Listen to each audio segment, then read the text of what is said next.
Ayo mulai yuk. Silakan dimulai Mas Rosyid. Ya, Bismillahirrahmanirrahim. Assalamualaikum warahmatullahi wabarakatuh. Waalaikumsalam. Eh, Bapak, Ibu, rekan-rekan sekalian, kolega, senior, dan para mungkin mahasiswa atau jurnalis yang hadir, selamat datang di diskusi kali ini bersama Universitas Paramadina, yang hari ini kita akan membahas isu yang cukup hangat dan tadi sedikit dikasih hint kisi-kisi sama Pak Wija bahwa isu ini sudah berlangsung sebenarnya sekitar seminggu, tapi masih terus hangat.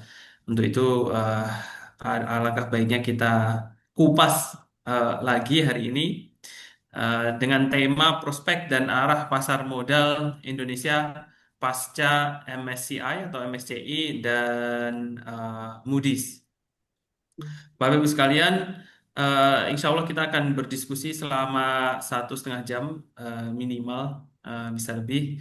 Dan kita sudah kedatangan dua narasumber utama, yakni Pak Wijayanto Samirin, cukup dikenal publik sejauh ini, khususnya dalam analisis ekonomi. Beliau adalah ekonom senior dari Universitas Paramadina.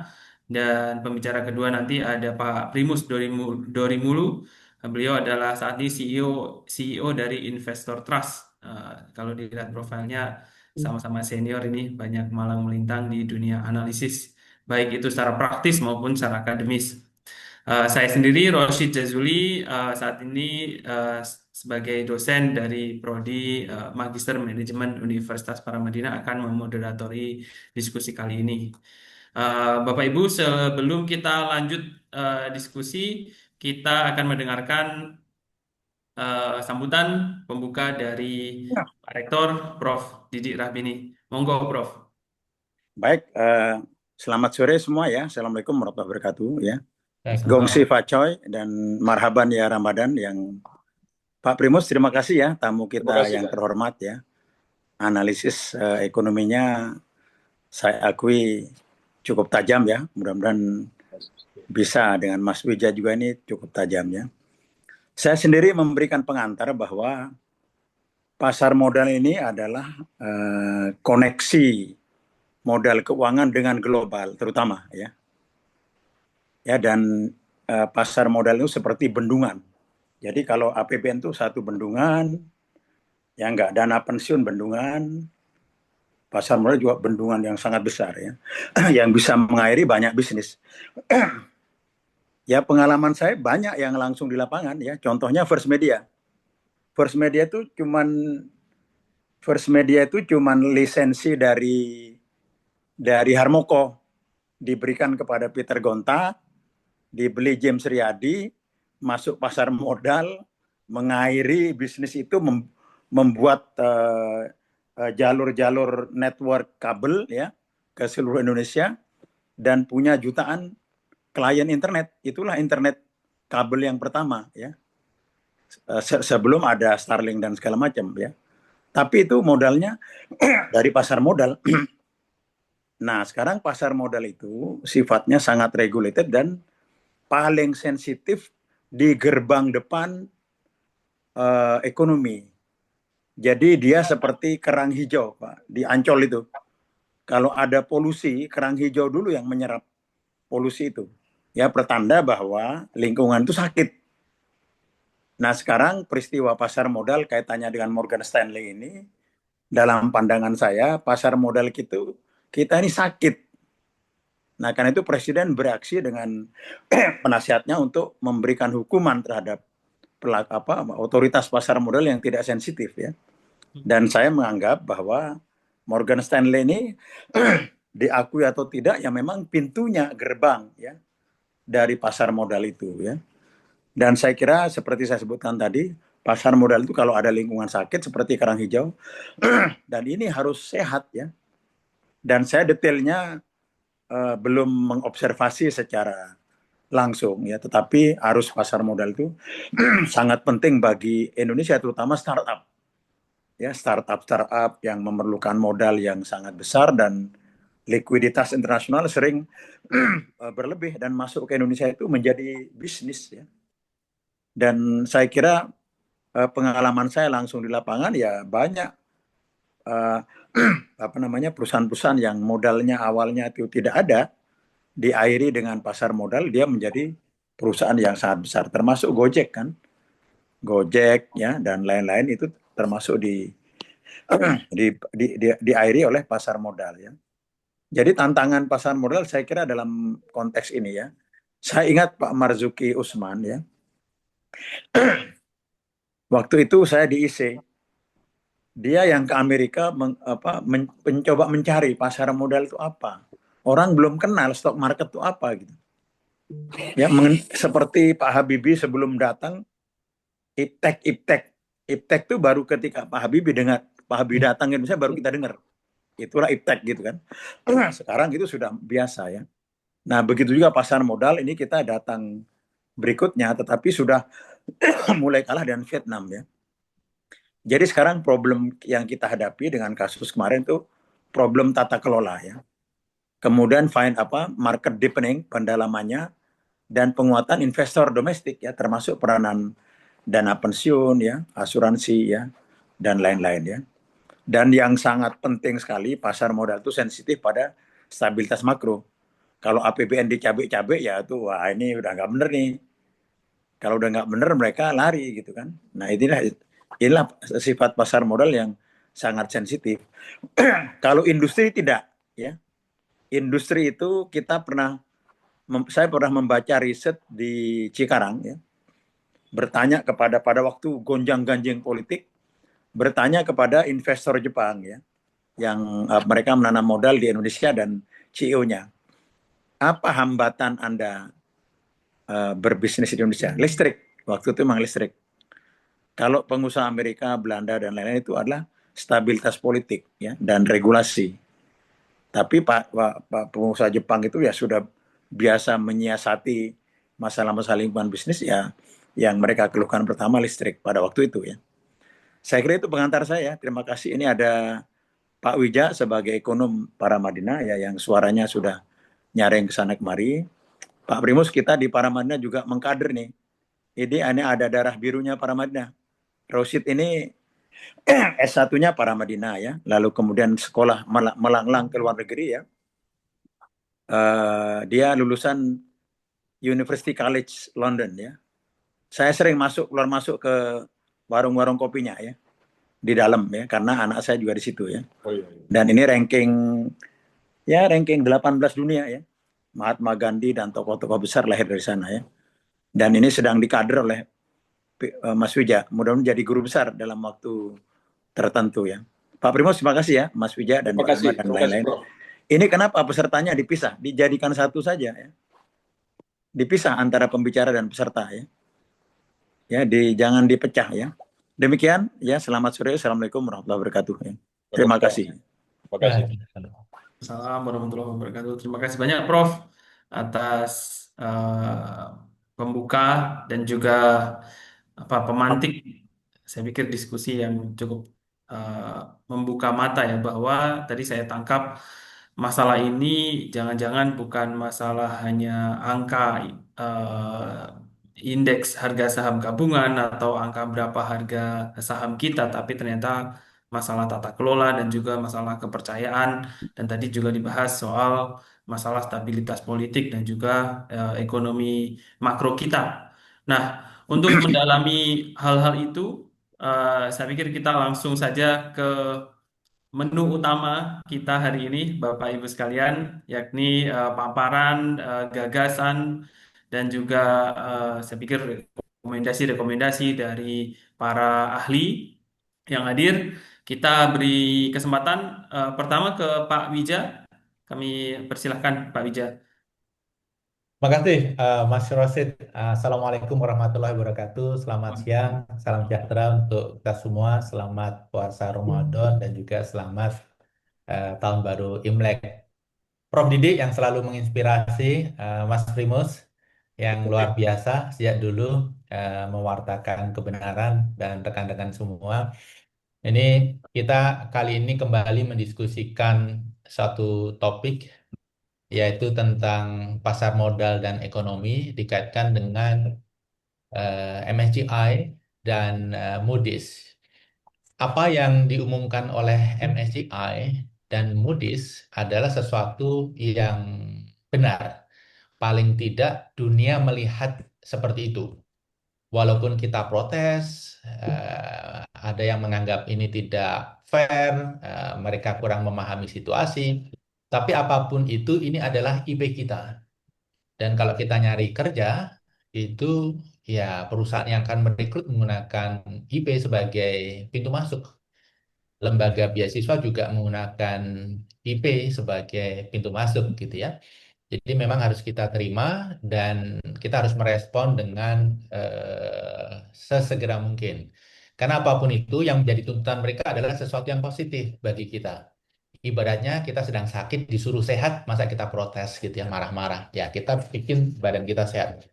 Nah memang informasi itu hadir pada timing yang sangat salah, sangat tidak tepat.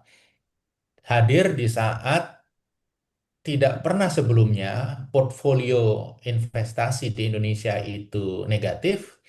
Tahun 2025 hingga kuartal ketiga itu negatif 14 miliar US dollar. Biasanya selalu positif. Angka hingga akhir tahun 2025 berapa? Kita belum tahu karena BI belum mengumumkan. Tetapi saya memprediksi angkanya lebih besar lagi. Jadi timingnya sangat buruk karena kita sedang butuh uang masuk di saat uang sedang keluar. Dan informasi ini membuat uang masuk makin sungkan, makin ragu-ragu. Uang yang ada di dalam bisa jadi lebih semangat untuk keluar. Nah, saya coba berbagi dengan Mas Primus, saya lebih fokus ke ekonomi. Nanti question and answer bisa masuk ke pasar modal juga, tapi saya yakin nanti Pak Primus akan lebih banyak masuk ke aspek pasar modalnya. Izin share material ya. Siap, silakan Pak Wijat.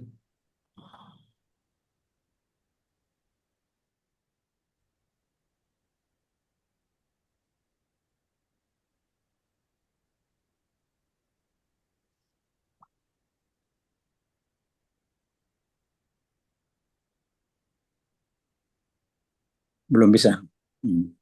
Sudah terlihat? Udah kelihatan. Nah, Sudah sudah. ya? Oke. Terima kasih. Jadi, saya mengambil tema MSCI dan Moody's. Ekonomi Indonesia di tubir jurang, tapi ini suatu tanda tanya.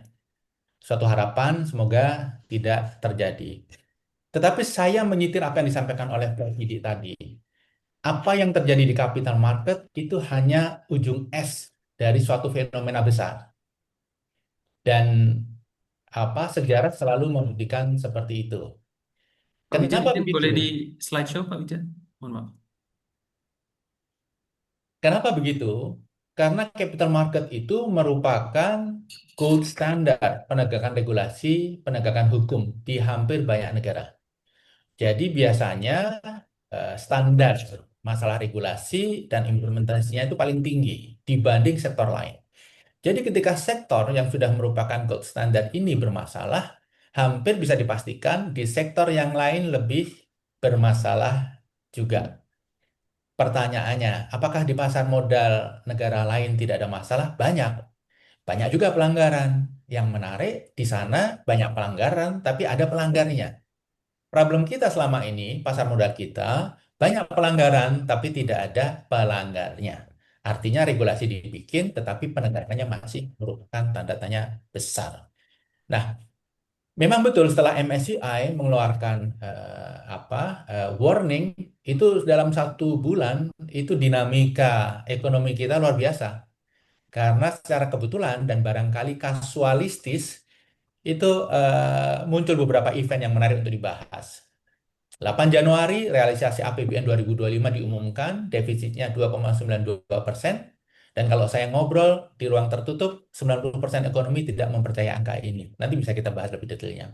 Kemudian 22 Januari, Pak Prabowo bergabung dengan Board of Peace tanpa persiapan, tanpa komunikasi dengan publik, sehingga ini juga menambah dinamika. 28 Januari ada trading halt di bursa saham.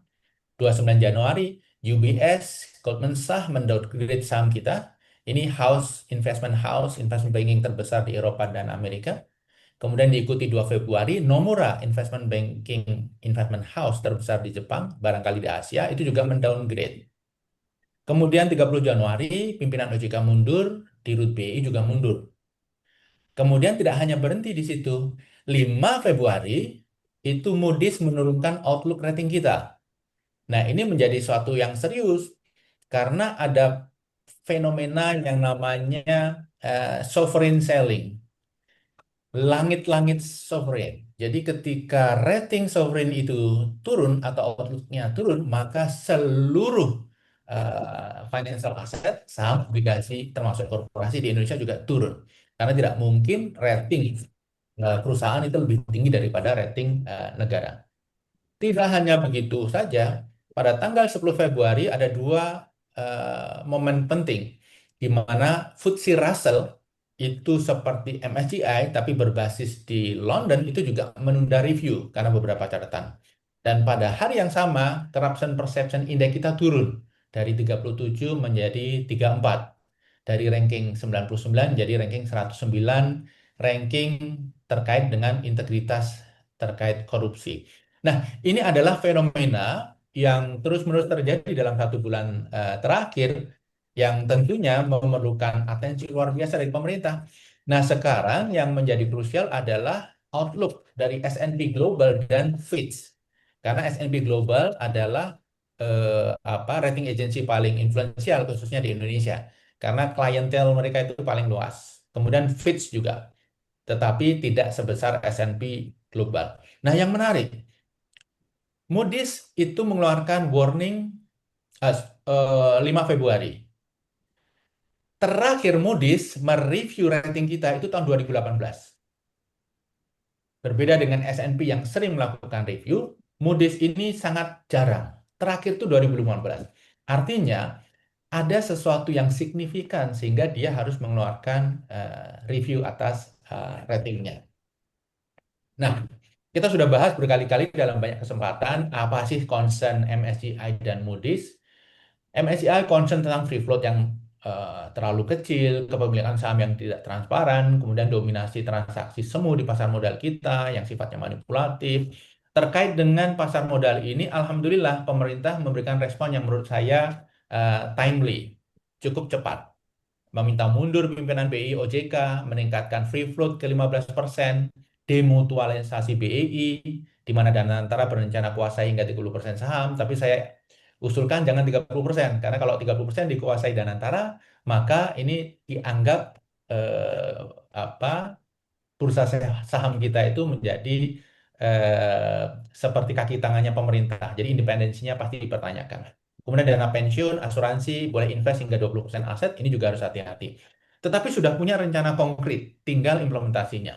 Lalu bagaimana dengan Moody's? Moody's ini concernnya adalah predictability kebijakan yang buruk, kemudian tata kelola pemerintahan dan komunikasi yang buruk. Nah, yang terakhir adalah risiko fiskal dan defisit APBN yang tinggi. Nah, sebenarnya yang menjadi concern MSCI, apalagi yang menjadi concern Moody's, itu sudah dinarasikan, sudah disampaikan oleh para ekonom kita sejak setahun, 2 tahun, bahkan 3 tahun yang lalu. Sudah dinarasikan. Tetapi sayangnya tidak mendapatkan respon dari pemerintah.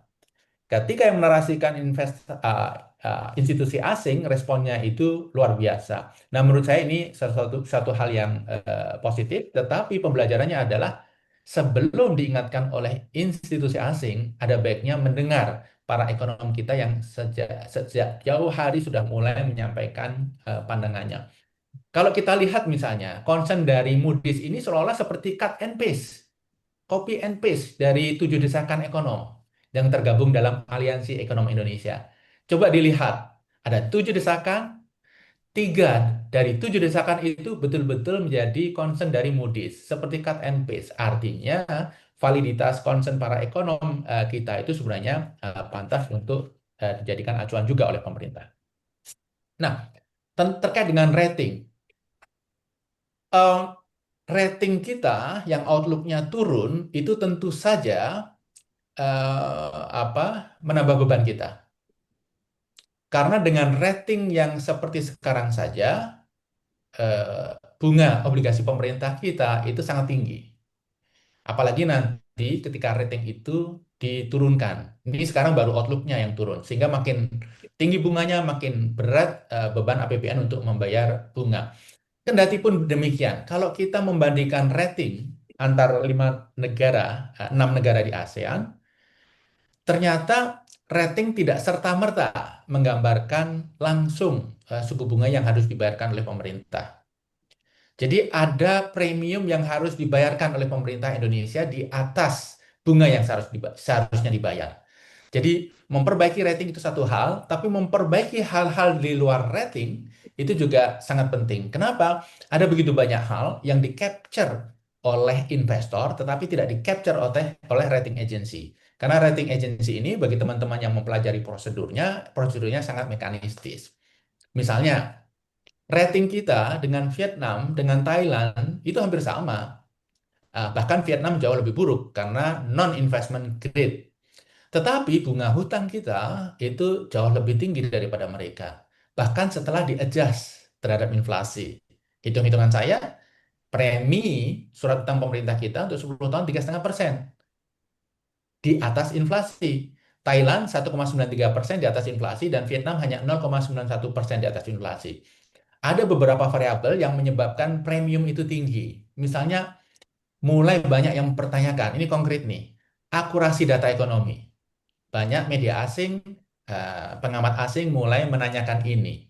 Dan ketidakpercayaan itu makin tinggi terhadap akurasi data ekonomi. Tentunya informasi seperti ini adalah informasi yang ditangkap oleh para investor juga.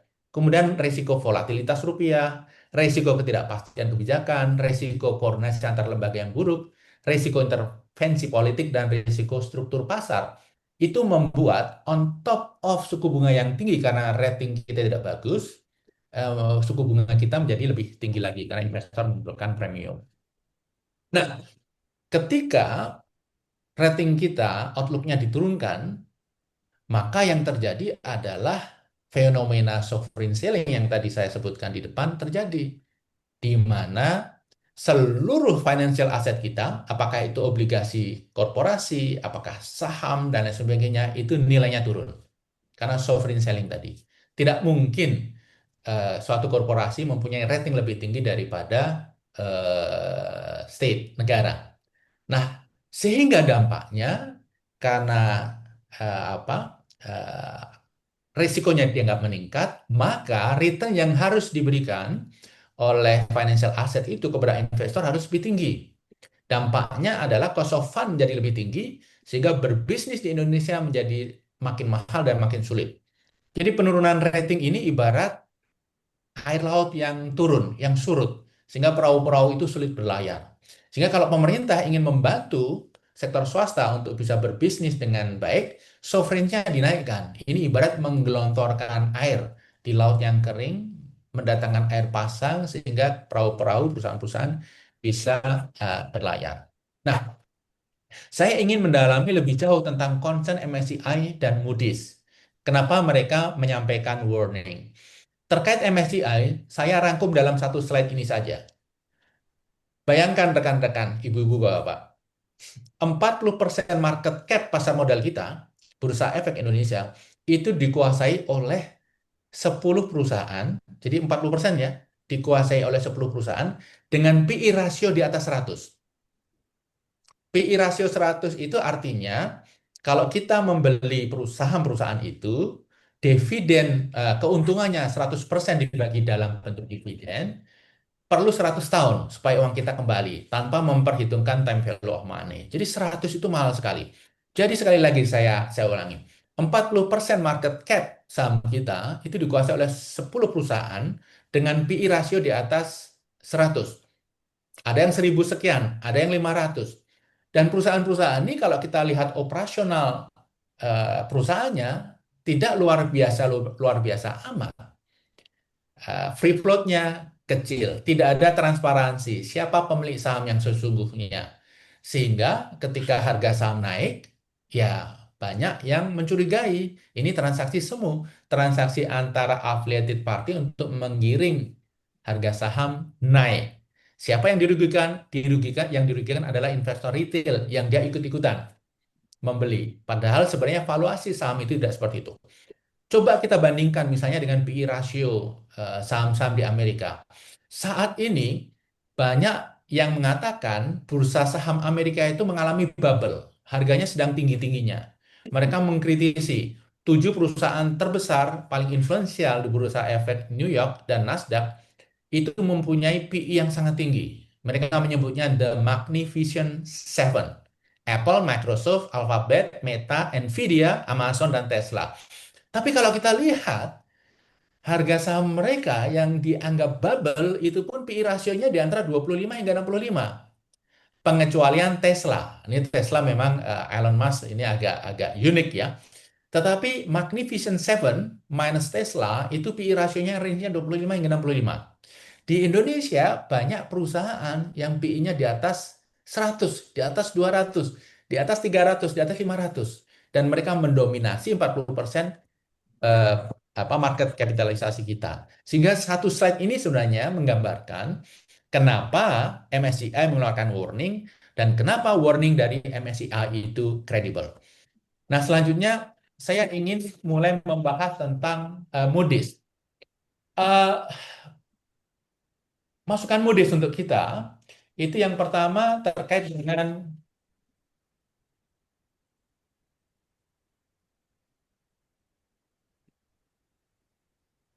predictability kebijakan. Jadi kebijakan yang tidak bisa dipredik, tahu-tahu muncul seketika, tanpa sosialisasi, tanpa hitungan. Sehingga ada narasi yang mengatakan berbagai kebijakan besar di Indonesia itu muncul secara instan dan berdasarkan insting. Instan dan insting. Saya sebagai ekonom selalu berusaha mencari tahu dasar analisis, studi kebijakan seperti MBG, Koperasi Desa Merah Putih itu seperti apa. Dan tidak pernah menemukan. Yang saya temukan hanya PowerPoint presentation yang sangat basic. Nah, sehingga banyak kalangan menyebutnya kebijakannya instan, ingin cepat, dan berbasis insting. Misalnya tentang food estate di Papua. Kemudian pemerintah ingin membentuk BUMN tekstil dengan modal 100 triliun. Belum diukur kan apakah ini bisa survive, apakah ini tidak membunuh produsen tekstil lokal gitu ya. Sebelumnya tentang food estate di Papua, saya diskusi dengan Profesor Pertanian IPB. Dia mengatakan lahannya tidak cocok untuk padi. Produktivitasnya paling sepertiga atau seperempat kalau dibandingkan kalau ditanam di Jawa. Jadi banyak yang menduga ujung-ujungnya nanti CPO, sehingga banyak mengatakan menanam padi tumbuh CPO.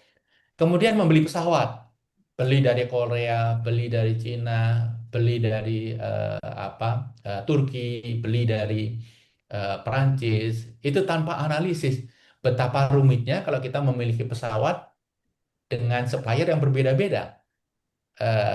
Kita belajar dari Bluebird misalnya. Bluebird itu supaya efisien ya fleetnya sama, jenis mobilnya sama, kemudian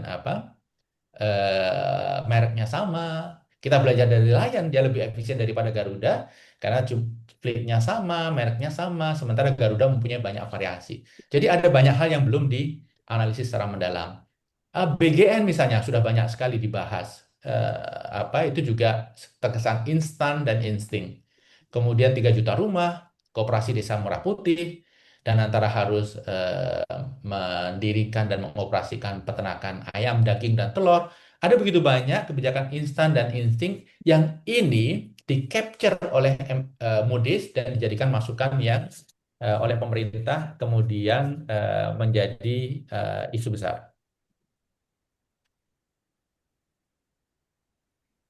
Kemudian concern yang lain terkait dengan risiko fiskal. Saya rasa ini risiko yang paling penting bagi rating agency seperti Moody's.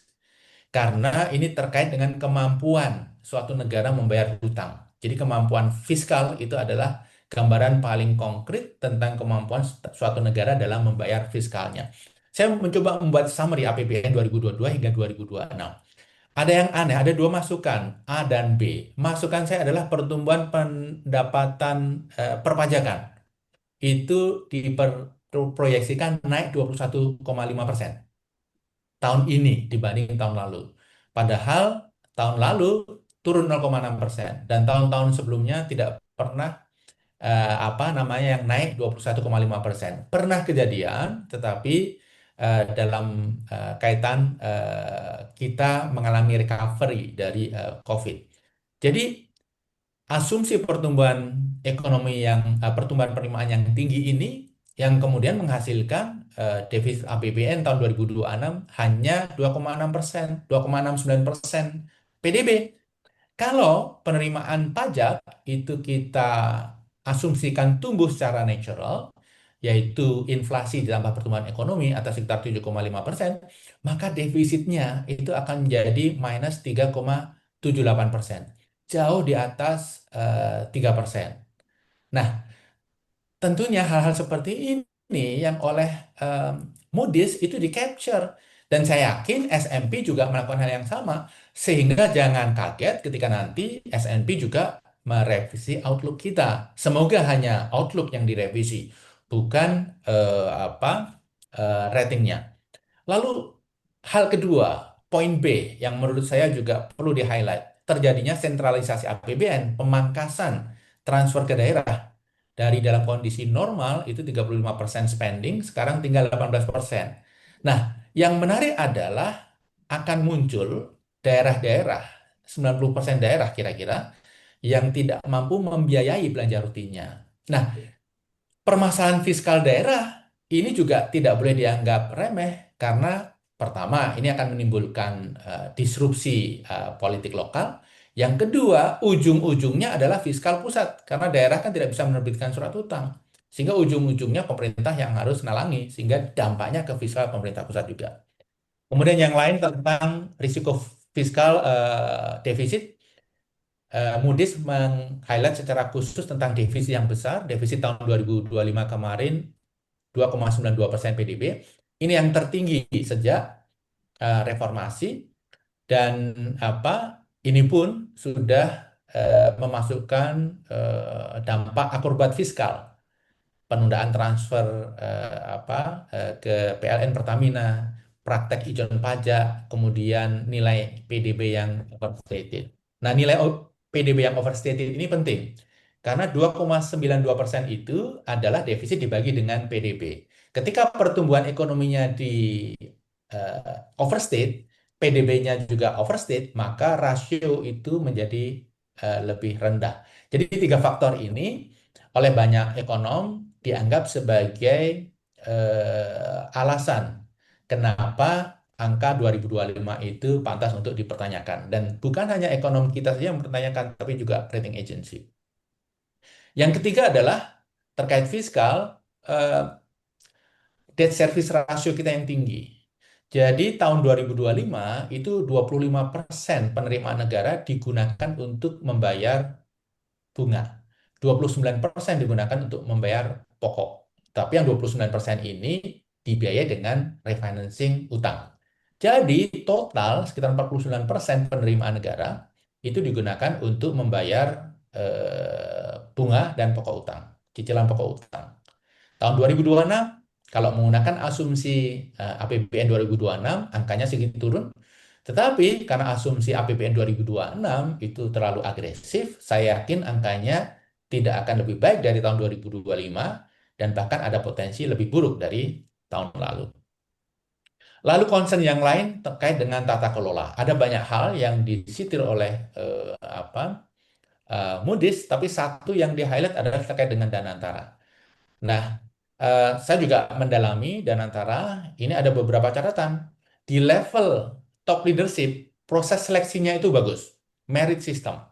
Tapi kemudian pada giliran seleksi BOD dan BOC, BUMN, ini rasanya merit system itu tidak diterapkan. Padahal kualitas manajemen hanya bisa bagus ketika menggunakan merit system. Nah, terkait dengan tata kelola ini juga ada satu yang harus dijadikan perhatian oleh Danantara. Karena hingga sekarang Danantara itu belum mempunyai SOP investasi dan belum memiliki IPS, Investment Policy and Standard. Nah, ini berbahaya sekali karena ketika mereka mengambil keputusan belum ada basisnya. Kalau tidak hati-hati di masa mendatang ini berpotensi menjadi temuan BPK. Saya rasa SOP dan IPS ini perlu segera direalisasikan. Kemudian terkait dengan tata kelola, terkait dengan Danantara, saya juga ingin meng-highlight ada begitu banyak program penugasan kepada Danantara yang ini di luar expertise dan di luar kapasitasnya. Misalnya peternakan ayam untuk telur, pinjaman koperasi desa Merah Putih, fasilitas haji di Mekah, BUMN tekstil, waste to energy, program yang secara finansial tidak menghasilkan return yang memadai, tapi digeber dengan masif sehingga diperlukan subsidi luar biasa. Kemudian belum lagi kelahiran Agrinas dan Perminas, di mana ada kesan Agrinas ingin mengambil alih bisnis sawit dari swasta, Perminas ingin mengambil alih bisnis tambang dan mineral dari swasta. Ada isu GCK dan isu risiko hukum yang besar di sini yang kita harus hati-hati. Misalnya apa? Terkait pengambil alihan izin tambang di Sumatera misalnya. Saya sulit membayangkan ketika perusahaan-perusahaan asing yang menjadi pemegang saham perusahaan yang diambil alih itu melakukan arbitrase. Kalau itu dijalankan, dan hampir pasti dijalankan, kalau ini perusahaan asing ya, kalau perusahaan lokal mungkin tidak berani. Kalau itu dijalankan, arbitrase dijalankan, pemerintah kita akan capek, akan disibukkan dengan isu hukum yang tidak kunjung berhenti. Dan dalam pengalaman kita terkait arbitrase, Indonesia itu belum pernah menang. Karena memang seringkali dari sisi hukum kita banyak loophole-nya, sementara perusahaan asing terkait hukum mereka selalu menggunakan gold standard, meng-hire lawyer-lawyer terbaik, dan ketika mereka membuat kontrak, itu asumsinya adalah ketika nanti ada upaya nasionalisasi, bagaimana kita bisa defend. Jadi apa yang dilakukan oleh pemerintah itu sudah mereka antisipasi, sementara ketika kita mencabut izin mereka, saya tidak yakin kita itu punya dokumen kontrak, notulen rapat, dan seterusnya, sehingga most likely akan kalah. Waktu saya staf khusus Wapres, zaman Pak JK, itu pernah ditugaskan untuk memantau beberapa kasus arbitrase, yang mana kita kalah, tetapi pandangan saya adalah kita tidak cukup profesional dalam menyimpan dokumen-dokumen, apakah itu minute of meeting, kontrak, draft, hingga final, dan seterusnya. Padahal ketika kita ingin bertarung di arbitrase, dokumen-dokumen seperti itu menjadi amunisi utama, dan seringkali kita tidak mempunyai. Itu just to begin with. Nah, kemudian pertanyaannya, apakah Indonesia ditubir jurang? Tahun 2026 ini sangat kritikal bagi Indonesia karena kita menghadapi 5 tekanan besar. Yang pertama adalah dampak dari pemotongan transfer ke daerah. Akan banyak daerah yang kesulitan membiayai belanja rutin, akan banyak karyawan honorer yang diberhentikan, sehingga pasti akan ada dinamika daerah. Dan ketika mereka protes ke bupati, ke gubernur, saya rasa kok akan banyak dari bupati dan gubernur itu menanggapi protes dari masyarakatnya dengan membelikan tiket kereta atau tiket bis ke Jakarta. Karena mereka menganggap ini adalah kebijakan pemerintah pusat, pemangkasan TKD tersebut. Kemudian yang kedua yang sudah kita bahas, tekanan besar yang kedua adalah dari sisi fiskal, di mana ada kemungkinan defisit fiskal kita tahun ini melebar sehingga butuh hutang yang lebih besar, jauh lebih besar daripada yang diperkirakan dalam APBN 2026, sehingga BI harus cawe-cawe, ini kemudian muncul isu kredibilitas, sehingga asing bisa jadi tergerus trustnya, dampaknya surat hutang sulit dipasarkan yang berdampak langsung pada penurunan nilai tukar rupiah.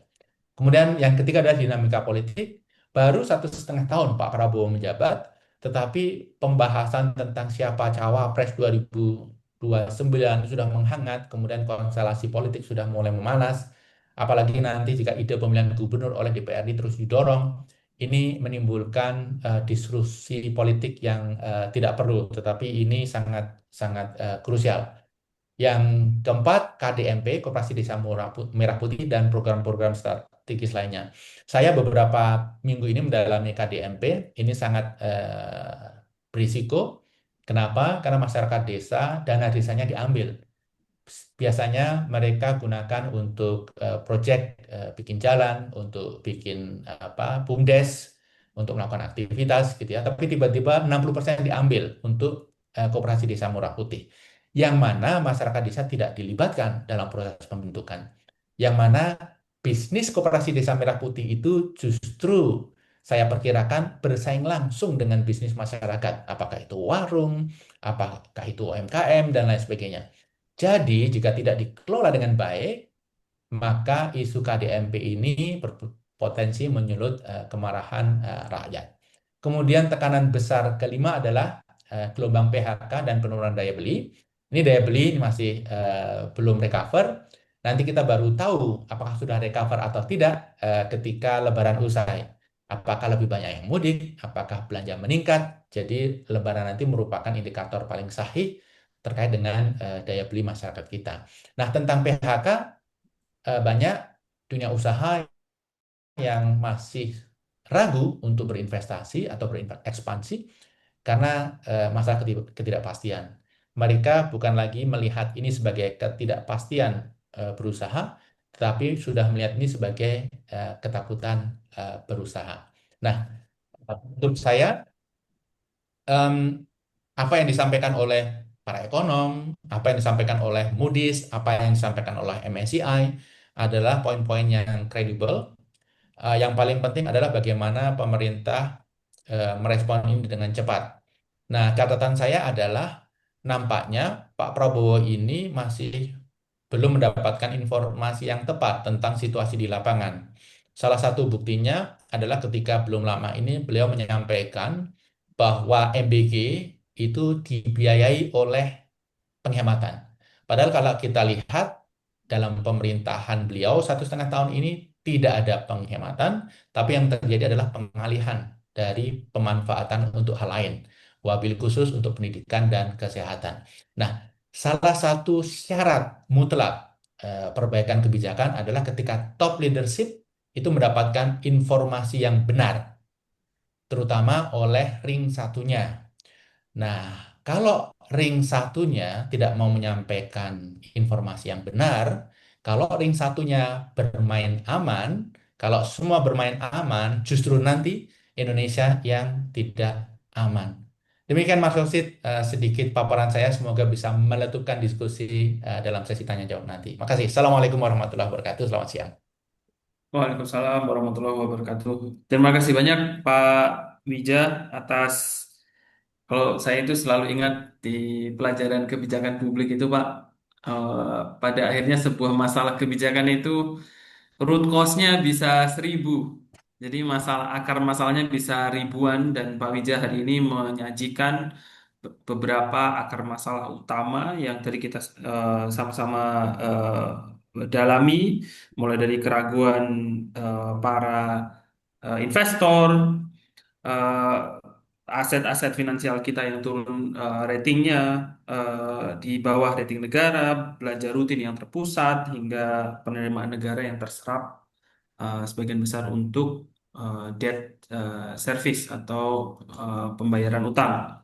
Nah, saya sebenarnya ada beberapa pertanyaan ke Pak Wija, tapi nanti saya tunggu di sebelum Q&A, Pak Wija, karena Siap, ada siap, fakta-fakta menarik siap. juga Makasih, Mas. terkait MBG dan lain-lain tadi disinggung. Nah, kita beralih ke Pak Primus.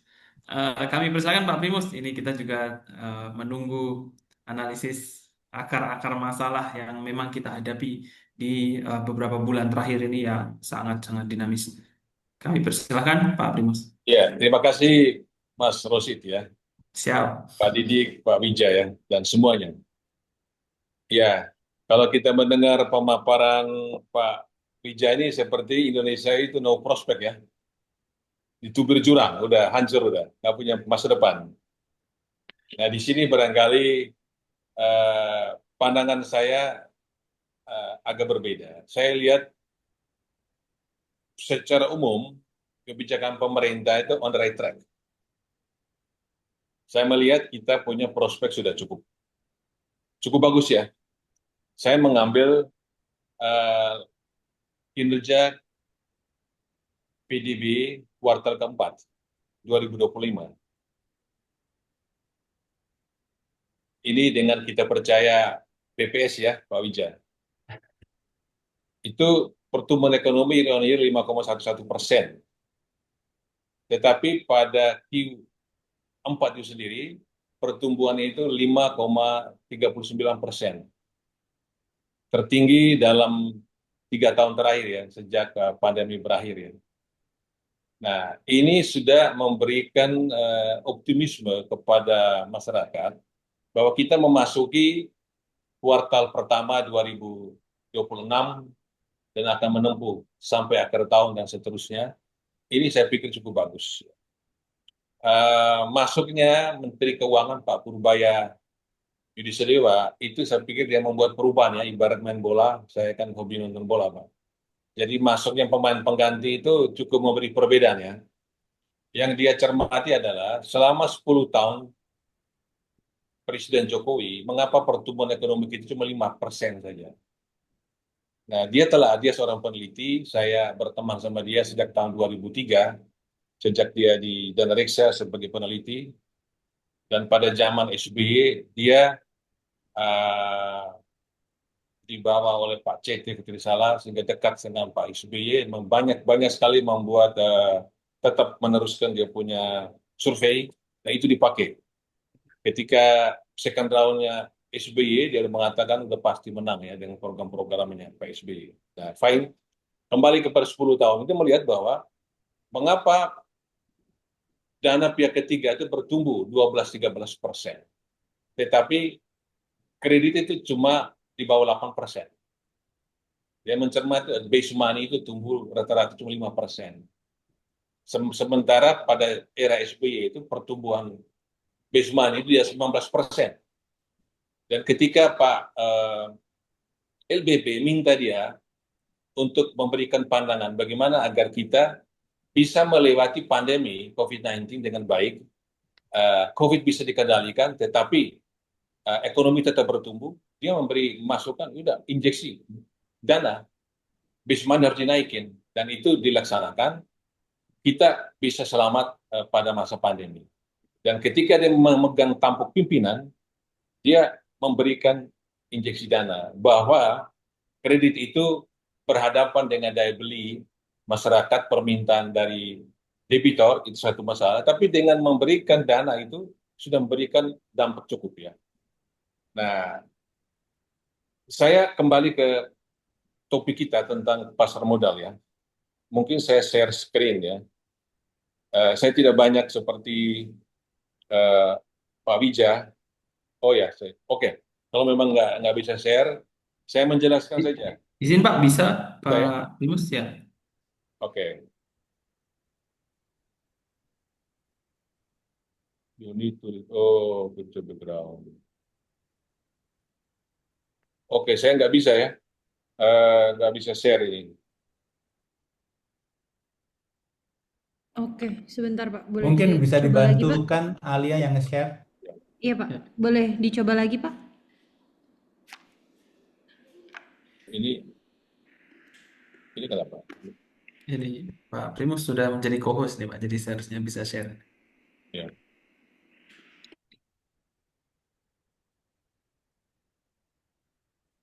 Oh ya. Saya tampilkan lebih dulu data respons pemerintah ini ya. Ini.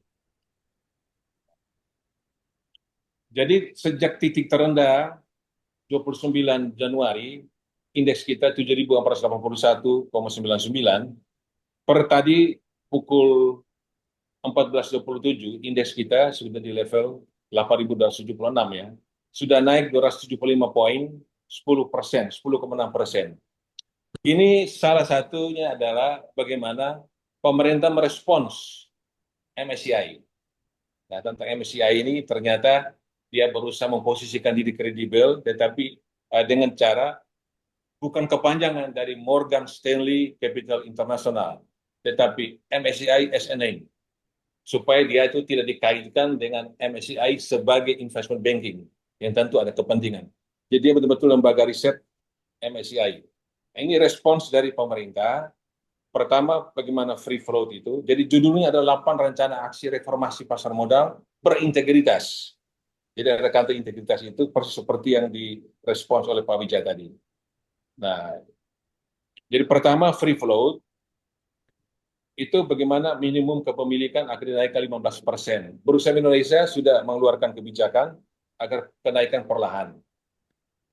Nah, itu sudah respons. Yang kedua, ultimate beneficial ownership.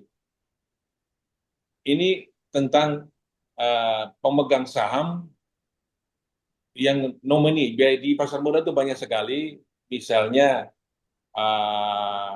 PT XYZ, itu pemegang sahamnya PT-PT juga. Nah, dicek lagi, siapa pemegang saham PT-PT itu? PT-PT juga, sampai 2-3 layer. Tidak ketemu, 3 layer pun nggak ketemu. Nah, ini dipaksa supaya itu bisa kelihatan muncul namanya. Paling tidak di layer ke-3 harus sudah muncul namanya. Nah, kemudian data kepemilikan saham, perbaikan kualitas dan detail data kepemilikan. Ini yang paling penting. Nah, orang cuma memperhatikan bagaimana free float dinaikkan ke 15%, tetapi tidak memperhatikan yang dipersoalkan oleh MSCI justru lebih yang 5% ke bawah. Karena isu saham goreng itu di situ. Jadi saham goreng itu dimainkan yang 5% ke bawah itu. Jadi ternyata di praktek di pasar modal, itu mereka-mereka yang punya uang itu menggunakan nama ABCD, nomini banyak sekali, untuk bisa menggoreng saham. Jadi, apa namanya, ya ini terintegrasi, terkoordinasi, bagaimana 5-6 orang, bagaimana mengangkat harga saham, menurunkannya dengan tujuannya untuk mendapatkan keuntungan. Nah, ini yang diperhatikan oleh MCI. Governance di bursa itu betul sekali, transparansi harus betul-betul ditingkatkan, fairness harus ditingkatkan, dan accountability. Nah, ini penting sekali penegakan hukum. Kalau salah ditindak, saya setuju dengan ketika diskusi Pak Pandu yang CIO dari Danantara yang mengatakan jangan mempersalahkan pelaku. Kalau pelaku itu memang iya, dia akan mencari keuntungan. Ada loopholes dia pakai, tetapi berilah sanksi kepada regulator, kepada mereka yang membuat peraturan. Salahkanlah peraturan dan pembuat peraturan. Nah, governance emiten diminta diperbaiki, pendalaman pasar tadi dijelaskan, disebutkan oleh Prof. Didik, dan kolaborasi shareholder, sinergi regulator pemerintah sektor industri. Nah, ini penting sekali. Ini beda pada era Pak Marzuki Usman sampai Pak Putu Arisutad. Saya kebetulan wartawan 7 presiden, wartawan dari era Pak Harto sampai era Prabowo Subianto. Itu pada era Marzuki sampai era Putu Arisutad, itu kelihatan sekali bagaimana sinergi itu baik sekali. Kalau sekarang, itu hanya antara OJK dan SRO, itu aja. Dan terkelihatan sekali pada HUT pasar modal, sitting arrangement-nya itu cuma baris pertama, kedua, itu mereka-mereka aja. Bahkan ketua asosiasi emiten, itu duduknya yang nggak tahu di mana, dia masuk celingak-celinguk, di mana tempat duduk saya, di mana. Nah, itu menurut saya kesalahan besar. Mestinya ini, kalau mau kolaborasi, SRO cukup dirut-dirutnya aja, OJK cukup direktur eksekutif sampai level itu, beri kesempatan kepada ketua asosiasi emiten, ketua asosiasi lembaga penunjang lainnya, seperti konsultan hukum, akuntan publik, appraisal, dan sebagainya. Ini mudah-mudahan ini 8 ini dikerjakan dengan baik. Kemudian saya kita pindah ke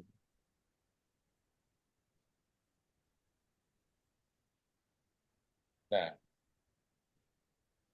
kita melihat bagaimana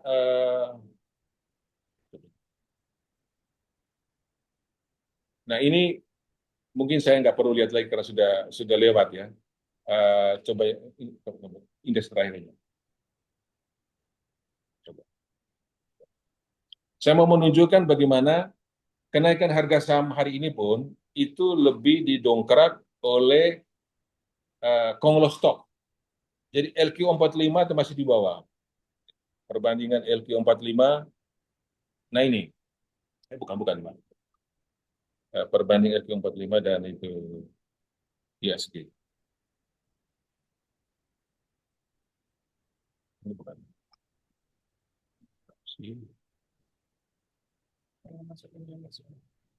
Nah, ini. Sebentar, Pak. Ya, ada.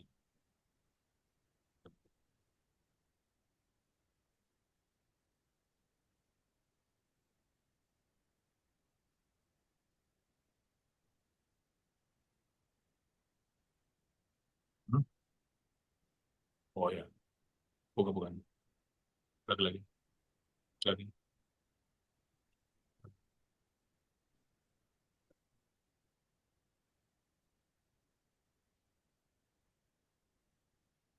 Oh ini, ya ini, ini langsung ini.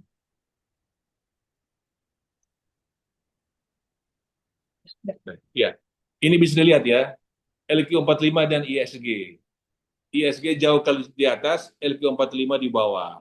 LQ45 adalah saham-saham yang kinerja fundamentalnya bagus, liquid, dan umumnya mereka adalah market leader di sektornya. Seperti saham-saham mie instan ya, ICBP, Astra International, bank-bank ya, itu masuk ke sektor ini. Yang di pertambangan itu ada aneka tambang, ada apa namanya, ada batu bara Bukit Asam dan sebagainya. Ini saham-saham hebat ini. Tetapi lihatlah ISG melejit ke atas, LQ45 masih tersiap. Nah, itu sudah berlangsung lama. Sejak dari tahun 2000, sebelum tahun 2020. Barangkali sekitar 10 tahun terakhir ini ada kesenjangan LQ45 makin ke bawah. Nah, ini menurut saya yang sehat adalah paling tidak LQ45 itu mendekati ISG. Itu menunjukkan bahwa investor itu memperhatikan saham-saham yang fundamentalnya bagus. Nah, saya pikir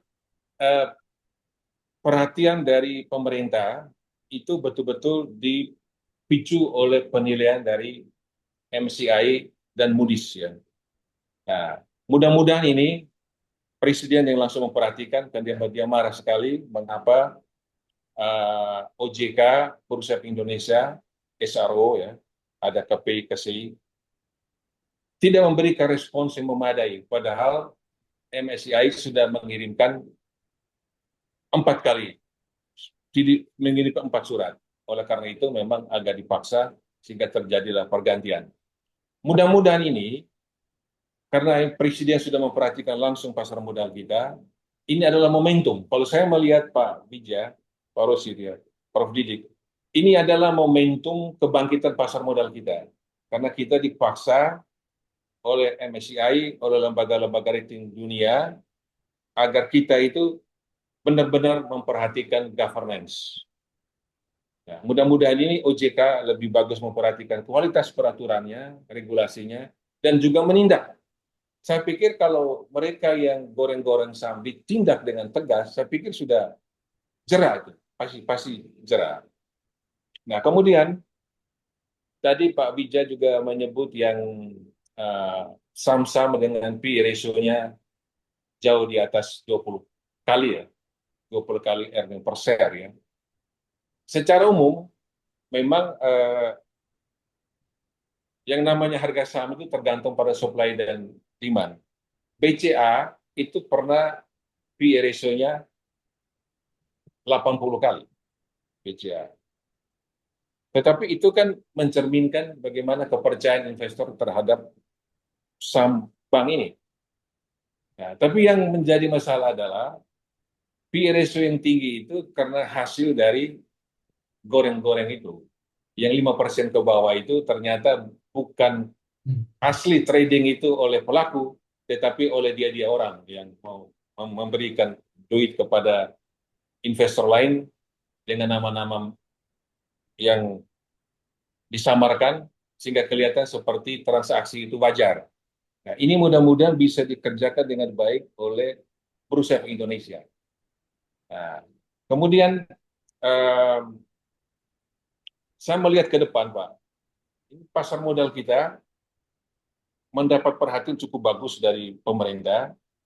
Kemarin disadari bahwa ternyata pasar modal itu adalah jendela investasi Indonesia. Kalau pasar modal itu jebol, itu akan eh, mengganggu sekali investasi, mengganggu juga foreign direct investment. Sehingga sekarang betul-betul saatnya governance kita diperbaiki. Dan kemudian kalau kita lihat respon pemerintah dari Pak Menko Perekonomian itu sudah meminta OJK untuk membuat regulasi menaikkan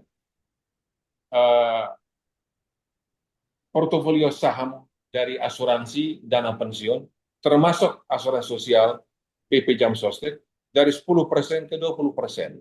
Karena kalau kita periksa pasar modal di berbagai belahan dunia, negara-negara maju Amerika, itu pasar modal investor itu yang paling dominan adalah institutional investor, bukan investor individu. Jumlah investasi boleh banyak, tetapi mereka kan pemain kecil. Pemain besar adalah investor individu, investor institusi. Asuransi dana pensiun kan mereka menerima dana masyarakat. Terutama asuransi itu jangkanya panjang. Dana pensiun juga jangkanya panjang. PP Jam Sostek jangkanya panjang sekali.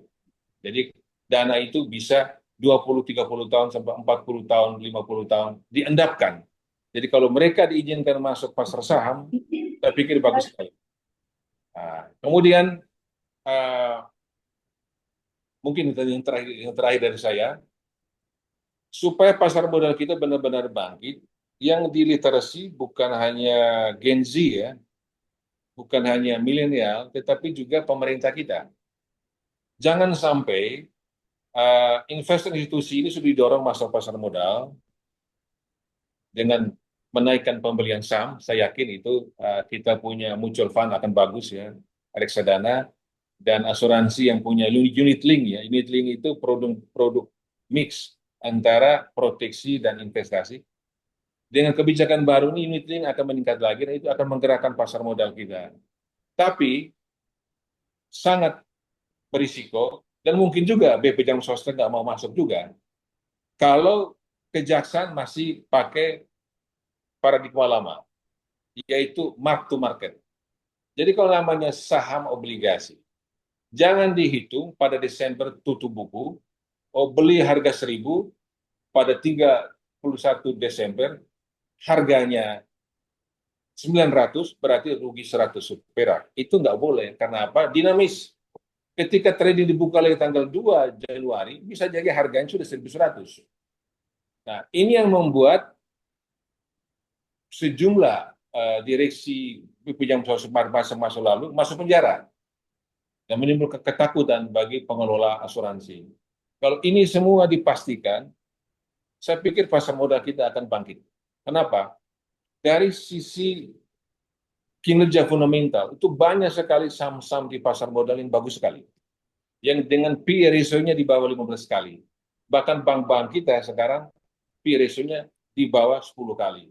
Itu sebelum time to buy. Dan saya pikir ya, kita boleh mengapresiasi MSCI, lembaga-lembaga rating seperti Moody's, S&P, Fitch Rating. Mereka banyak sekali menggunakan data-data informasi dari pakar ekonom kita. Jadi Pak Wijaya dan teman-teman ekonom, data mereka dipakai kok. Mereka memakai data Anda kok. Tetapi menurut saya, kita harus percaya diri. Kenapa? Banyak sekali emiten-emiten kita yang kinerjanya bagus sekali. Yang sekarang harganya lagi murah. Kalau saya sebagai investor, ini time to buy. Time to buy. Time to buy. Dan apakah lembaga-lembaga internasional itu, MSCI, Moody's, steril dari kepentingan bisnis? Nah, ini menurut saya pertanyaan penting buat diskusi kita. Kalau saya menjawab, tidak steril. Tidak steril. Sekarang banyak sekali investor asing yang saya juga banyak bergaul dengan mereka, itu mereka menimba keuntungan besar dan mereka menunggu mereka akan masuk kembali dalam jumlah besar. Dan ketika harga saham menaik, maka lokal akan rame-rame selalu kalah. Saya yakin sekali seperti saham-saham yang dihukum oleh Moody's ya, 5 saham bank itu yaitu Bank Mandiri, BRI, BNI, Bank TBTN dan itu BCA. Ini saham-saham bagus semua. Dan sekarang kalau lihat dengan naik dan lokal kita mulai membeli walaupun asing itu masih menahan, ini akan sampai mungkin 2-3 bulan lagi asing akan masuk, harga akan melejit dan saat itulah kita melihat kalau kita nggak masuk, investor nggak masuk sekarang, dia akan gigit jari. Jadi nasihat saya sebagai orang yang lama di pasar modal, saya nulis pasar modal dari tahun 1988 ketika pasar modal bangkit sampai hari ini. Jadi saya menulis, saya cukup memahami pasar modal kita. Saya jadi chief editor sudah 25 tahun. Saya mendidik wartawan saya, kalau Anda mau menjadi orang yang cerdas di ekonomi, Anda saya taruh di pasar modal. Kenapa? Wartawan pasar modal, dia akan tahu makroekonomi, bahkan tahu politik juga. Tetapi dia tahu yang mikro. Kenapa?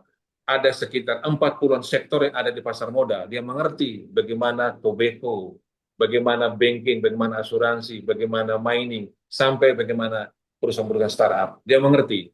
Jadi kalau dia sudah 3-4 tahun, 5 tahun di pasar modal, pengetahuannya komprehensif. Jadi itu menurut saya ini time to buy dan pemerintah kita on right track, Pak Wija, Pak Prof. Didik, Pak Rosid, Pak Presiden kita menasihati ketika bertemu kami, kritiklah kami. Jadi ekonom terus mengkritik, apalagi sudah dikatakan bahwa Presiden barangkali tidak mendapat informasi sampai ke bawah oleh layer 1-2-nya barangkali yang tidak memberikan informasi objektif. Saya pikir seperti saran Presiden Prabowo, kita harus memberikan informasi yang objektif. Itu. Terima kasih, Pak Rosid.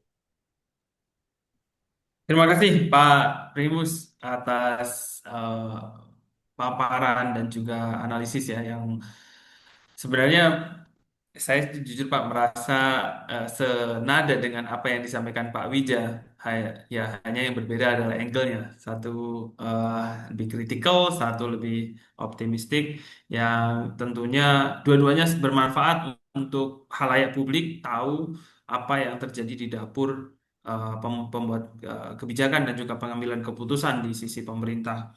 Tadi saya perhatikan bahwa pergantian pemain ini menimbulkan optimisme, respon pemerintah dengan 8 aksi tadi ini menjawab apa yang disampaikan asesmen dari Moody's dan juga MSCI yang tentunya kenaikan harga saham IHSG yang baru-baru ini menjustifikasi apa yang disampaikan Pak Primus, tapi tentunya kita tidak menafikan apa konsen-konsen yang disampaikan oleh Pak Wija di paparan sebelumnya.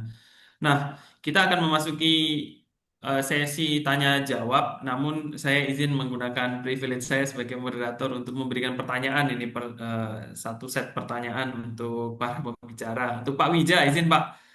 Ah, Tadi Pak siap, Wija siap. menyampaikan kritik terhadap MBG, proyek-proyek strategis, namun kita tahu bahwa beberapa waktu lalu disampaikan hasil survei, beberapa eh, survei, salah satunya indikator ya, yang menyampaikan bahwa kepuasan pemerintah terhadap kebijakan-kebijakan atau juga program-program ini tinggi.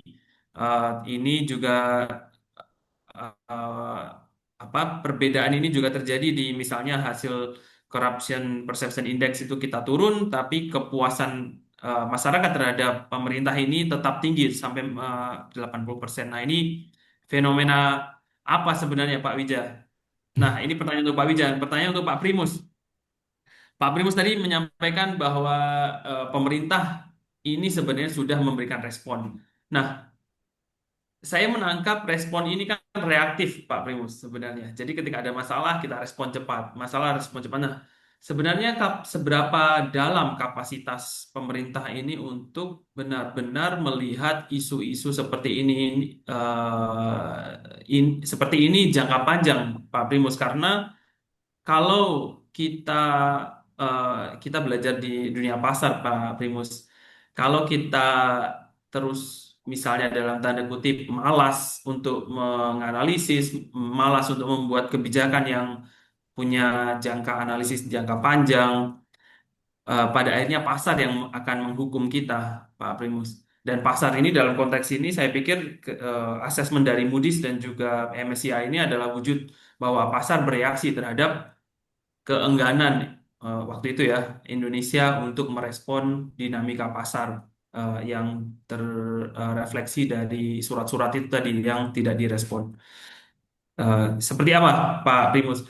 Saya ke Pak Wija dulu, Pak, tadi tentang pertanyaan tadi. Ya, makasih Mas Rosid. Ini pertanyaannya kelas kakap ini.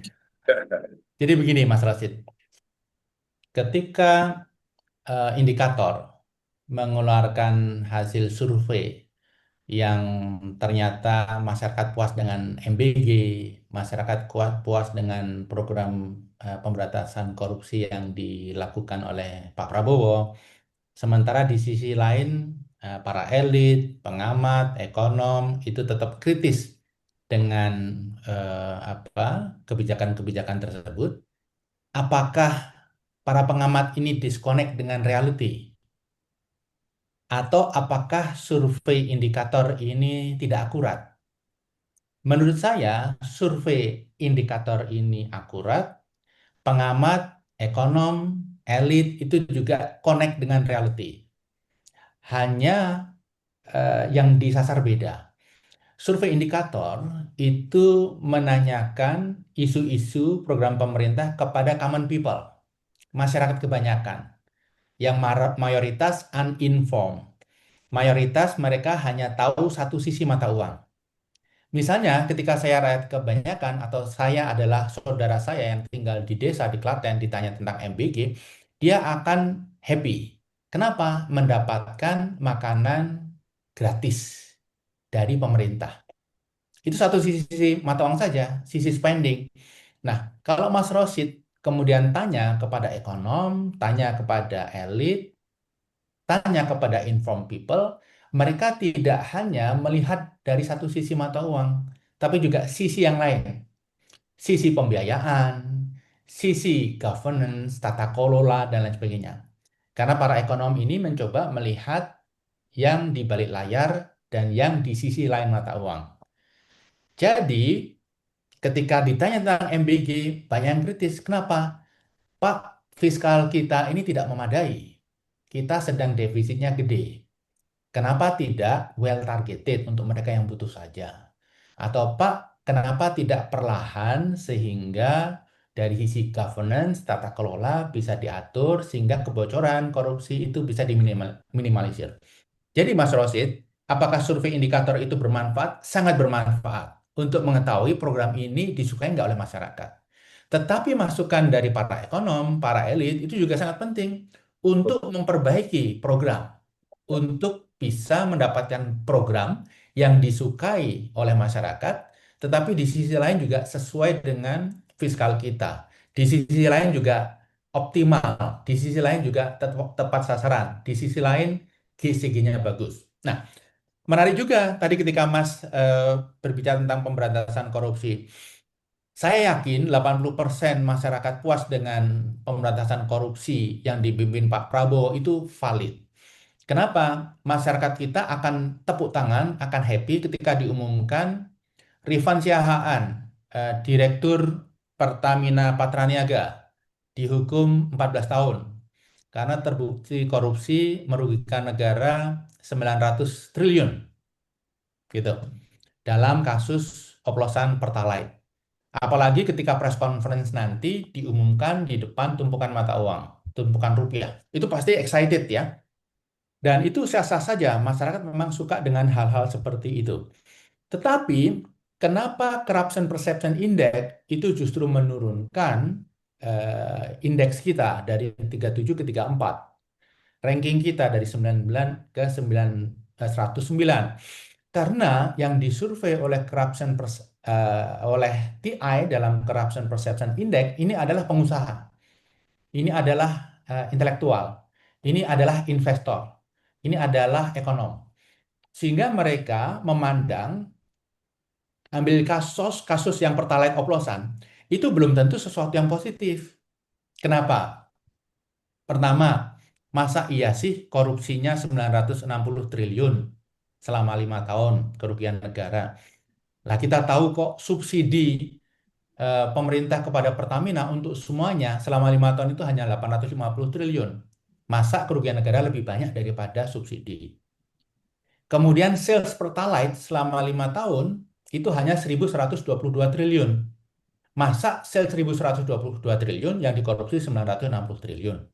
Nah, kemudian dihukum 14 tahun. Apa betul dia betul-betul salah dan harus dihukum 4 tahun? 14 tahun. Jadi, para pengamat, aktivis, investor, pengusaha melihat ini adalah proses pemberantasan korupsi yang ada unsur ketidakpastiannya. Ketidakpastian dalam mendefinisikan korupsi, ketidakpastian dalam mendefinisikan kerugian negara, ketidakpastian dalam mengukur kerugian negara, dan ketidakpastian dalam menentukan berapa tahun hukuman. Jadi, satu apel dilihat oleh dua orang bisa menghasilkan pandangan yang berbeda. Itu jawaban saya, Mas. Jadi, tidak perlu dibenturkan, tetapi pemimpin dalam hal ini Pak Prabowo bisa melihat itu sebagai dua informasi yang perlu dibikin sintesa sehingga semua pihak menganggap ini sesuatu yang memuaskan. Kalau sudah semua pihak melihat ini sebagai sesuatu yang memuaskan, ini betul-betul sesuatu yang bagus dan holistik. Itu Mas Rosid. Makasih. Siap, terima kasih banyak Pak Wija. Nah, saya langsung ke Pak Primus. Pak, terkait dari kapasitas pemerintah, ini nyambung juga apa yang disampaikan Pak Wija. Sebenarnya Pak, kapasitas pemerintah ini sedalam apa Pak Primus untuk akhirnya punya kebijakan yang bisa mengakomodasi dinamika pasar, tidak reaktif, dan juga optimistis seperti yang tadi Pak Primus sampaikan. Ya, saya pikir kalau ibarat ya main bola ya, kita lihat line up ya, siapa yang akan diturunkan. Ini kabinet kita kan kita lihat menteri-menteri wapres itu kualitasnya tidak seperti yang kita harapkan ya, kita harus diakui ya. Presiden punya komitmen tinggi, arahnya jelas ya. Program-program presiden yang digulirkan presiden bagus menurut saya, dan dampak udah mulai kelihatan seperti pada Q4 ya.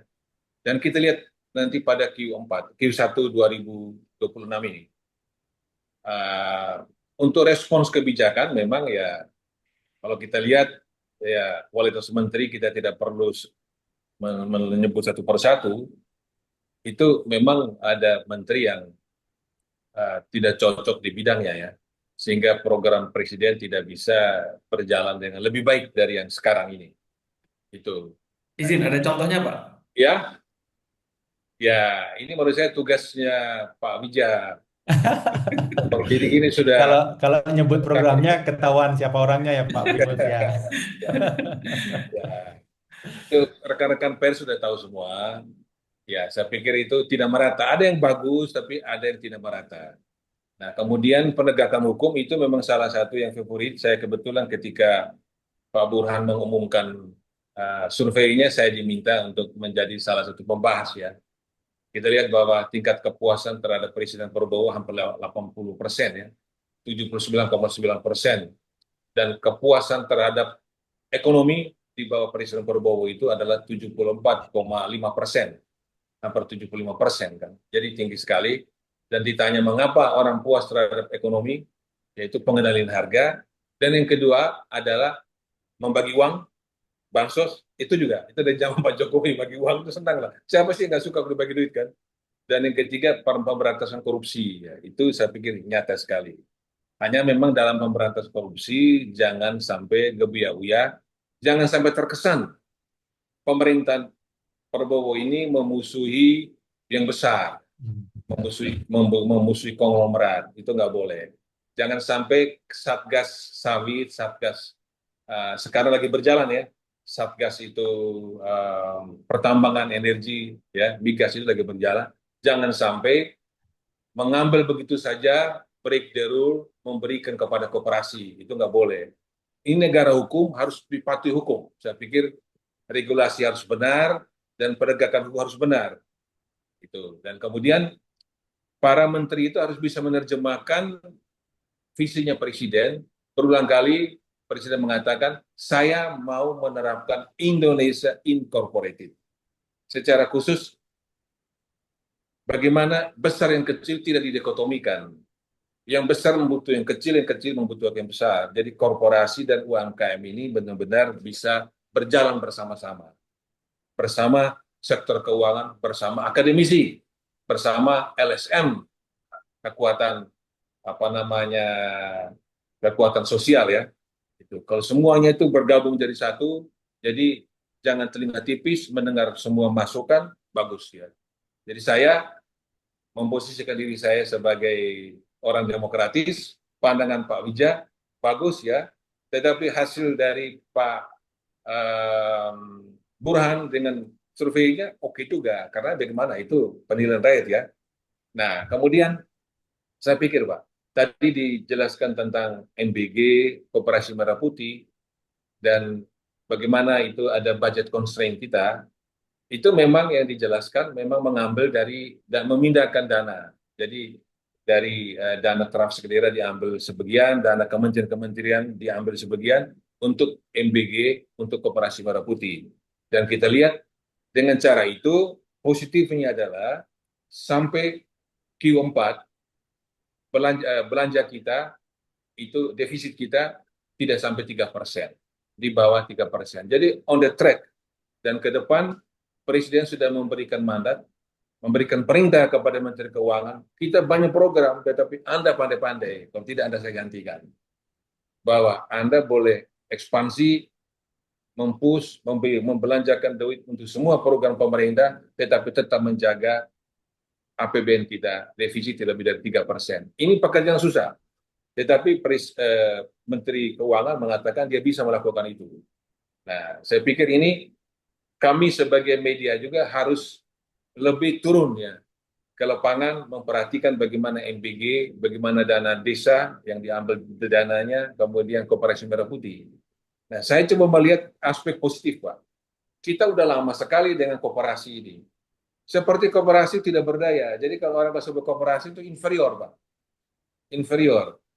Sementara Undang-Undang Dasar kita jelas sekali menjelaskan ekonomi kerakyatan, dan itu bentuk badan usaha adalah koperasi. Jadi kalau kita tidak setuju dengan Koperasi Merah Putih, apa dong solusinya? Kan begitu. Apa solusinya? Presiden sudah menunjukkan ini programnya Koperasi Merah Putih. Nah, kurang-kurangnya silakan para ekonom memberi saran. Dan ketika pertanyaan Pak Wijaya tadi, kami tanyakan juga kepada Menteri Koperasi. Oh enggak, dia mengatakan ini kader Koperasi Merah Putih di setiap desa kelurahan itu tidak mematikan usaha yang sudah ada, dan mereka diupayakan mereka bergabung di bawah koperasi. Nah, kita melihat bagaimana bisa nggak koperasi itu dia memayungi juga usaha mikro yang ada di daerah. Nah, ini sekedar saya jelaskan ya. Kita disuruh menghafal itu para awak media bahwa UMKM kita jumlahnya 66 juta. Nah, ada bilang 65 juta, tapi sebelah kita 65 juta. Ternyata ada 65 juta itu yang usaha menengah, ya kan, UMKM, usaha mikro, kecil dan menengah. Menengah itu nggak sampai 50.000. Orang korporasi aja nggak sampai 5.000, apalagi 10.000. Buktinya yang go public, yang listing itu belum sampai 1.000. Itu dengan usaha menengah udah masuk ke sana. Jadi menengah nggak sampai 50.000. Kecil berapa? Kecil itu nggak sampai 500.000. Nah itu berarti kan usaha kecil dan menengah cuma 500.000. Yang besar adalah mikro, dan itu susah dipisahkan mana mikro mana ultra mikro. Patokannya kita coba tanya Bank Rakyat Indonesia yang 60% kreditnya kepada usaha mikro. Dia mengatakan kami menyamakan mikro dan ultra mikro. Jadi mikro dan ultra mikro di Indonesia jumlahnya 64 juta lebih. Itu.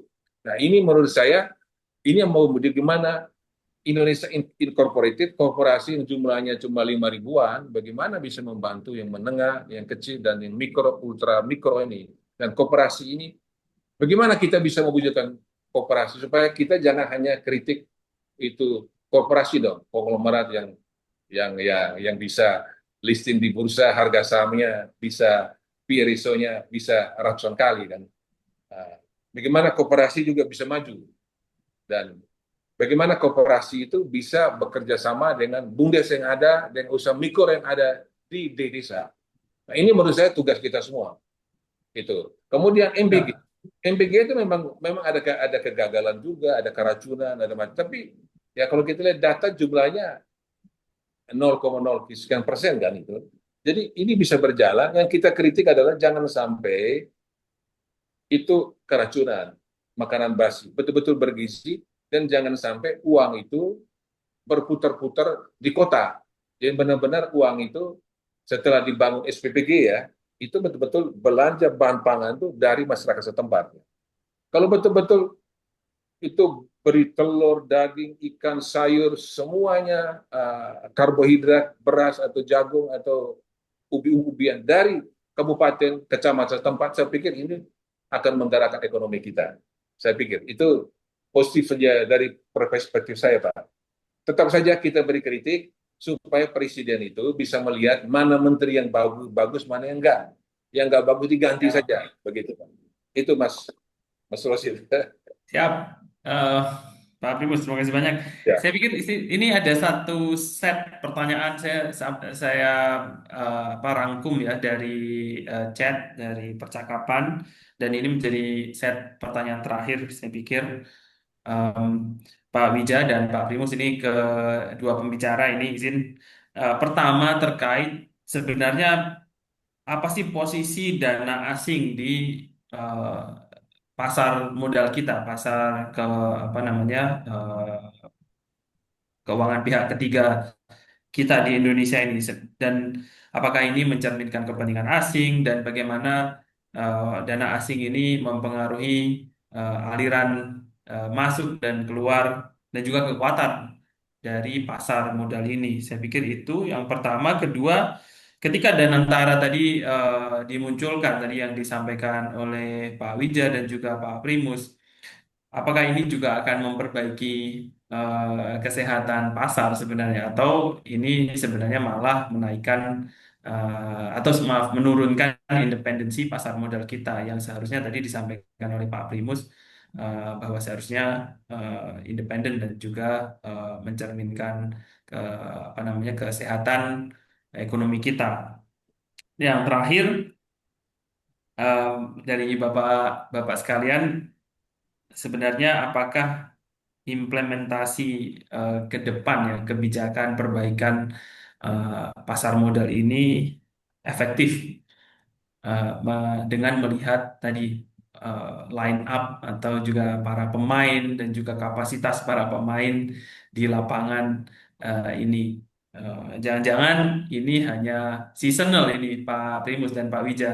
Sekarang hangat-hangat, nanti sebulan lagi udah lupa, udah dibiarin apa goreng-goreng lagi, ketidaktransparan ini terjadi lagi sampai nanti ada asesmen selanjutnya di awal tahun atau juga tengah tahun ini. Kami persilahkan Pak Wija. Nah, makasih. Pertanyaan pertama tentang peran dana asing. Yang pertama, aliran dana asing ke pasar modal kita itu mengirim sinyal trust, mengirim sinyal governance. Itu yang pertama. Kemudian yang kedua, pasar modal kita itu dari sisi ukuran itu sangat kecil dibandingkan ekonomi. Kalau kita ingin memperbesar sehingga ini bisa menjadi sumber modal bagi swasta untuk tumbuh, maka resources dari dalam saja tidak memadai. Karena uang di dalam negeri itu sudah diperebutkan untuk SBN, untuk SRBI, kemudian pasar modal, obligasi, swasta dan lain sebagainya. Jadi dana dalam negeri tidak memadai sehingga diperlukan aliran dana dari luar negeri. Dan kita tidak boleh lupa aliran dana dari luar negeri itu juga akan memperkaya cadangan devisa kita dan ini akan membuat rupiah makin stabil. Nah, kita semua memahami stabilitas rupiah itu merupakan bedrock, itu merupakan kerangka utama stabilitas ekonomi. Kemudian yang kedua, Danantara. Saya rasa Danantara ini positif ya ketika bermain cantik. Jadi ya betul Danantara itu harus memanage harga saham perusahaan-perusahaannya. Karena apapun itu aset under management itu merupakan bukti kinerja. Jadi kalau kita lihat Norges Bank dari Norway, kemudian Temasek, kemudian Kasana itu mengukur returnnya dari market value dari aset-asetnya kalau itu listed ya. Jadi bagi Danantara ini sangat-sangat logis kalau kemudian dia juga bermain sebagai liquidity provider, menjaga supaya harga sahamnya positif. Tentunya dengan cara-cara yang elegan dan sesuai regulasi. Tidak boleh transaksi semu, tidak boleh menggunakan inside information dan lain sebagainya. Dan yang paling penting yang tadi kita sudah singgung di depan, akan ada demutualisasi bursa efek, di mana bursa efek sahamnya dilepas kepada siapapun yang mau pegang. Dan antara mau pegang, boleh, bagus. Tapi kalau sampai 30%, nah orang akan bertanya-tanya, ini independensi pasar modal bagaimana? Saya usul, kalaupun Danantara masuk sebagai pemegang saham, itu minority aja, 5% atau kurang. Kenapa harus masuk? Nah, kalau Danantara sendiri nggak masuk, mengapa yang lain tertarik untuk masuk gitu ya? Ini mengirim sinyal positif, tapi jangan sampai terlalu dominan. Kemudian yang ketiga tadi, perbaikan pasar modal, apakah akan terjadi atau tidak? Saya rasa kalau konsistensi semangat yang ditunjukkan dalam 1 bulan ini berlanjut hingga 3 tahun, 5 tahun ke depan, pasar modal kita akan membaik. Satu hal yang membuat reformasi pasar modal kita itu tidak bisa jalan, gimana sih? Kenapa sih? Jadi begini, ini analisis saya. Mereka yang goreng-goreng saham itu adalah orang-orang kuat. Pimpinan OJK, pimpinan BI pada masa itu, walaupun tahu, pasti juga berpikir ulang untuk menegakkan hukum. Nah, apa yang terjadi sekarang ini menggambarkan political will yang kuat dari pemerintah bahwa kita betul-betul akan bersih-bersih. Nah, saya cukup yakin nanti pimpinan BI dan pimpinan OJK baru yang sekarang proses seleksinya sedang jalan itu akan mempunyai keberanian untuk menegakkan hukum. Saya optimis dalam hal ini, Mas Rosid. Makasih. Terima kasih Pak Bija. Pak Primus, kami persilakan. Jadi senang saya dengar Dr. Wija menyebut optimis itu. Saya by nature orangnya optimis, Pak Primus, tetapi kritikal. Siap. Ya haruslah, itu dosen ya, akademisi ya. Pak Rosid, jadi saya melihat mulai dari pasar modal dulu, mulai dari demutualisasi ya. Demutualisasi ini memang ujungnya nanti IPO. Seperti di luar negeri, bursa efek itu dia menjadi listed company juga. Jadi memang Danantara itu salah satu aja. Tapi setuju bahwa dia masuk supaya lain juga beli. Jadi nanti pertama private placement, setelah itu IPO supaya publik ikut membeli. Jadi kita, Mas Rosi juga bisa ikut membeli saham Bursa Efek Indonesia kalau sudah listed ya. Saya pikir ini akan bagus juga.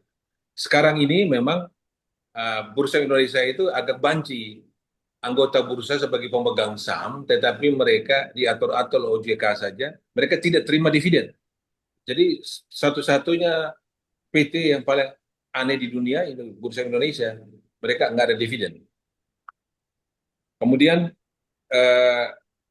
tentang dana asing ya, saya pikir dana asing itu penting sekali.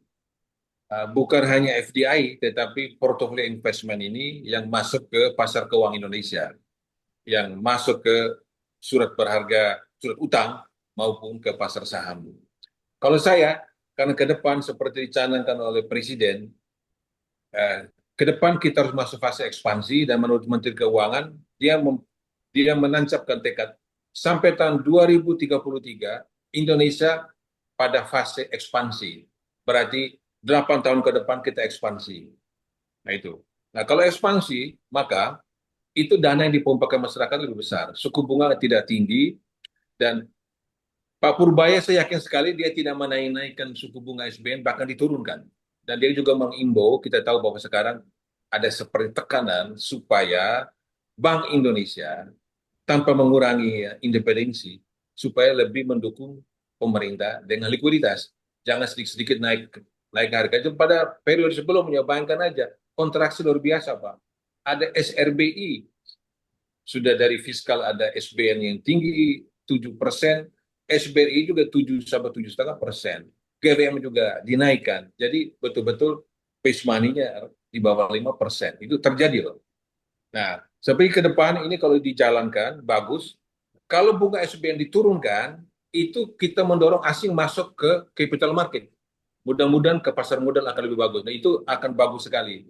Jadi walaupun sekarang kebangkitan investor lokal, ditambah lagi yang bukan hanya individu ya, 60%, sekarang ada 21 juta investor kita, 60% adalah Gen Z dan milenial. Mudah-mudahan dengan institusi masuk juga, itu akan kuat sekali, apalagi ada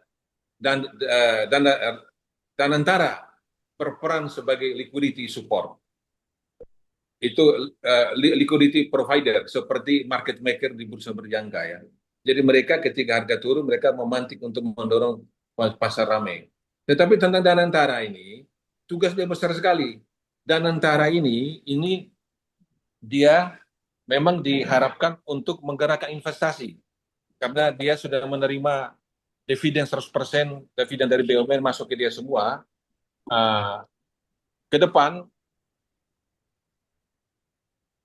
APBN itu bukan lagi didorong untuk investasi. APBN sepenuhnya